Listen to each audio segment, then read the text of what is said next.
11 अगस्त 2023 को रूस ने सोयूज 2.1V नाम के एक रॉकेट के साथ एक स्पेसक्राफ्ट अंतरिक्ष में लॉन्च किया। इस स्पेसक्राफ्ट का नाम था लूना 25। लूना ग्लोब लैंडर नाम से बुलाए जाने वाले यह स्पेसक्राफ्ट 21 अगस्त 2023 को चांद के साउथ पोल पर लैंडिंग का अटेम्प्ट करने वाला था, लेकिन अनफॉर्चुनेटली 20 अगस्त को यह अपनी ऑर्बिट में नीचे आते समय चांद की सतह से जा टकराया। लूना 25 रूस के लिए एक बहुत ही महत्वपूर्ण मिशन होने वाला था और इसके फेल होने की वजह से पूरी साइंटिफिक कम्युनिटी को एक बहुत बड़ा झटका लगा है।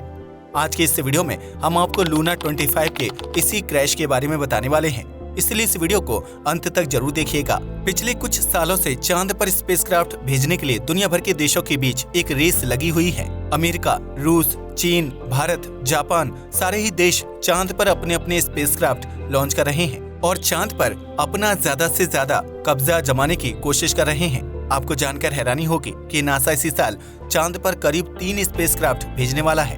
25 अप्रैल 2023 को जापान की एक प्राइवेट स्पेस एजेंसी ने भी अपना एक स्पेसक्राफ्ट लॉन्च किया था, जिसका मकसद था चांद की सतह पर सॉफ्ट लैंडिंग करना। मिशन फेल होने की वजह से जापान ऐसा नहीं कर पाया। इसके बाद बारी आई अपने भारत की। 14 जुलाई 2023 को इंडियन स्पेस रिसर्च ऑर्गेनाइजेशन यानी इसरो ने अपने मून क्राफ्ट को अंतरिक्ष में लॉन्च किया। जैसा कि हम सब जानते हैं कि उस स्पेसक्राफ्ट का नाम है चंद्रयान 3।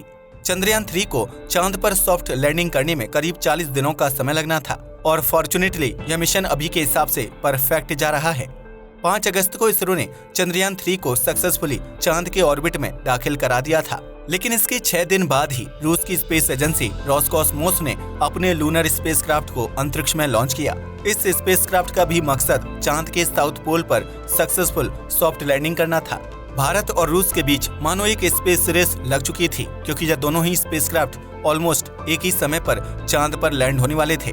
पहले लूना 25 को 23 अगस्त 2023 की तारीख को लैंड कराया जा रहा था, लेकिन बाद में रूस के वैज्ञानिकों ने इस तारीख को पीछे करके 21 अगस्त कर दिया। 20 अगस्त को लूना 25 को प्री लैंडिंग ऑर्बिट में दाखिल करते समय रोसकॉस्मोस ने एक प्रॉब्लम रिपोर्ट की। उन्होंने बताया कि यह स्पेसक्राफ्ट एक ऐसे ऑर्बिट में जा चुका है जिसके बारे में वैज्ञानिकों को कोई भी जानकारी नहीं है। उन्होंने इस स्पेसक्राफ्ट को जिस ऑर्बिट के लिए प्लान किया था वह उस ऑर्बिट की जगह किसी और ही जगह की ओर बढ़ने लगा। रूस के वैज्ञानिकों ने बताया कि थोड़ी देर के लिए लूना 25 उनके कनेक्शन से पूरी तरीके से गायब हो गया और यह एक बहुत बड़ा डिजास्टर का संकेत था। आपको याद दिला दूं कि कुछ ऐसा ही 2019 में इसरो के साथ भी हुआ था और बाद में हमें यह जानकारी मिली थी कि चंद्रयान 2 चांद की सतह पर सर के बल क्रैश हो चुका है। कुछ ऐसा ही लूना 25 के साथ भी हुआ। रूस के वैज्ञानिकों ने बहुत छोटे से स्टेटमेंट में ये बताया कि लूना 25 के ऑटोमेटिक स्टेशन में कुछ टेक्निकल खराबी होने की वजह से वह सही ऑर्बिट में एंटर नहीं कर पाया और डायरेक्टली चांद की सतह से टकरा गया। आपकी जानकारी के लिए बता दें कि यह एक रोबोटिक स्पेसक्राफ्ट था, यानी इसके ज्यादातर काम पृथ्वी पर मौजूद कंट्रोल सिस्टम द्वारा नहीं बल्कि स्पेसक्राफ्ट में मौजूद रोबोटिक सिस्टम द्वारा किए जाने थे। स्पेसक्राफ्ट में एक रोबोटिक हाथ भी लगा हुआ था, जिसका काम था एक चम्मच जैसे दिखने वाले वेसल के जरिए चांद की मिट्टी को कलेक्ट करना, ताकि आगे उस पर रिसर्च की जा सके। यह स्पेसक्राफ्ट करीब 1 साल तक चांद पर रहकर उसके वातावरण, वायुमंडल और सतह के बारे में जानकारी इकट्ठा करने वाला था, लेकिन अनफॉर्चुनेटली यह लैंडिंग के पहले ही बहुत बुरी तरीके से क्रैश हो गया। लूना 25 से पहले लूना 24 मिशन को 1976 में लॉन्च किया गया था और यह रूस द्वारा किया जाने वाला आखिरी लूनर मिशन था। इसके बाद कमबैक करते हुए 47 साल बाद फिर से रूस ने एक लूनर स्पेसक्राफ्ट को लॉन्च किया और अनफॉर्चुनेटली अब वह फेल हो चुका है। यह सिर्फ रूस के लिए ही नहीं बल्कि पूरी साइंटिफिक कम्युनिटी के लिए एक बहुत बड़ा झटका है। जब लूना 25 लॉन्च हुआ था तो इसरो ने भी रोसकॉस्मोस को कांग्रेचुलेट किया था।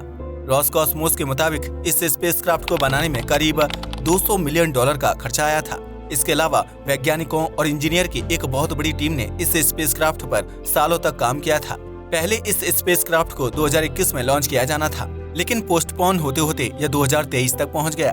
अंत में लूना 25 एक बहुत ही बुरी एंडिंग का शिकार हुआ। चांद पर सॉफ्ट लैंडिंग करना एक बहुत ही मुश्किल काम है और इसका अगला टेस्ट किसी और को नहीं बल्कि हमारे देश भारत को ही देना है। 23 अगस्त 2023 शाम 6 बजे चंद्रयान 3 चांद के साउथ पोल पर सॉफ्ट लैंडिंग करने का अटेम्प्ट करेगा। अगर हम सक्सेसफुली चांद पर उतर जाते हैं तो भारत पहला ऐसा देश बन जाएगा जिसने इस मुश्किल लक्ष्य को अचीव किया होगा। आज तक कोई भी देश चांद के साउथ पोल पर लैंड नहीं हुआ है और डेफिनेटली यह इसरो के लिए एक बहुत बड़ा चैलेंज होने वाला है। चंद्रयान 3 चांद के साउथ पोल पर उतर के वहां मौजूद पानी की स्टडी करेगा। साथ ही में वैज्ञानिक चांद के पतले वायुमंडल और वातावरण के बारे में भी रिसर्च करेंगे। वैसे आपको क्या लगता है कि भारत चंद्रयान 3 मिशन के जरिए साउथ पोल पर लैंड होने वाला पहला देश बन पाएगा या नहीं? हमें नीचे कमेंट करके जरूर बताइएगा। आज के वीडियो के लिए बस इतना ही। धन्यवाद।